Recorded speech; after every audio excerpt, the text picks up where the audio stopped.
If you walk into my house, you'd see embroidery everywhere. Hoops on the walls, beads and buttons stitched into frames, and a toucan I cross-stitched for my mum's birthday. But for me, sewing isn't just decoration.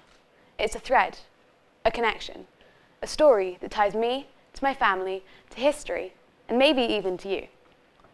So, I love embroidery, a lot. I sit in an armchair in my living room listening to music and sewing. People buy me embroidery kits for my birthday. My mum taught me to sew and knit. My friends inspired me to learn to crochet. For me, sewing and other needlecrafts have always been a communal act. My grandmother used to cut up her old clothes to make pretty dresses for me. She now does it for my little sister and cousins. Her wedding dress became my aunt's first Holy Communion dress, then mine, then my younger sister's. My mum made a coat over a decade ago for my older sibling that my little cousin still sports proudly to this day. It would be impossible to show everything sewn by my family in one image, as it encompasses everything from the name tag in the back of every school shirt, to patches stitched onto elbows and knees, to dresses that have crossed continents to family on the other side of the world. Our story is stitched everywhere. At the age of 8, my mum took me to a day-long family embroidery course at the Royal School of Needlework. I remember seeing RSN students running the class and families all learning together. I made a butterfly in purple with little blue beads. It still hangs on our wall to this day. The Royal School of Needlework keeps embroidery alive. It creates, restores, and educates.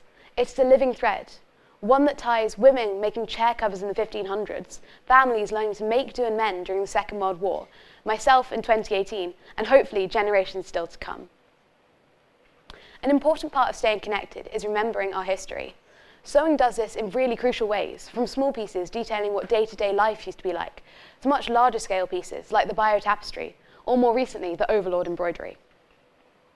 Like the bio-tapestry, the overlord embroidery is a long piece of sewing detailing the events of a war, namely the Second World War. Creating something like an 83-metre-long sewing project feels so much more intentional than taking a photo, not least because it took 5 years to complete. It shows a dedication to preserving our nation's history in a tactile way.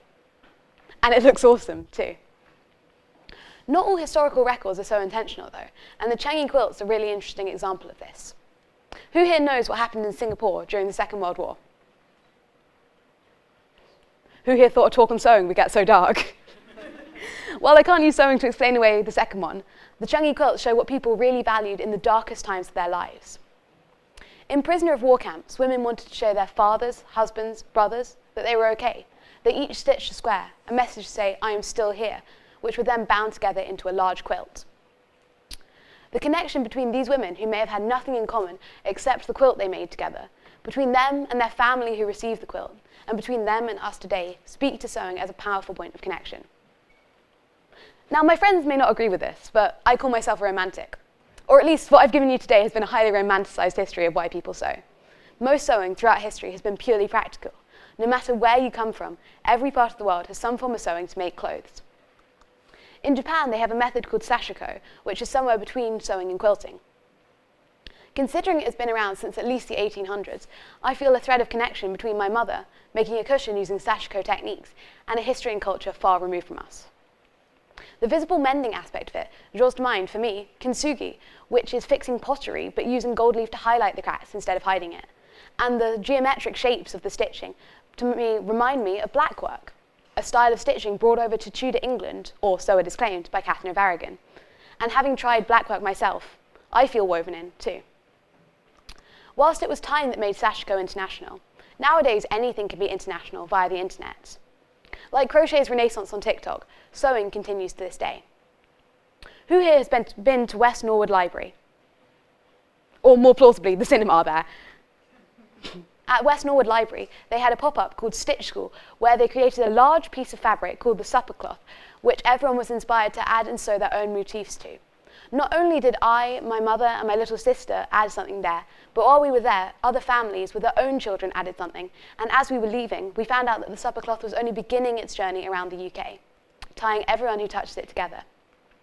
I entered the Lambeth County show despite not living in Lambeth. Although I did not meet any of the other contestants for the hand and machine embroidery category, their work will forever be immortalised beside mine in this photo. These are all places and events that I've been to since my teacher enticed me to start doing this talk. But there are a whole host of other sociable ways to get involved with sewing.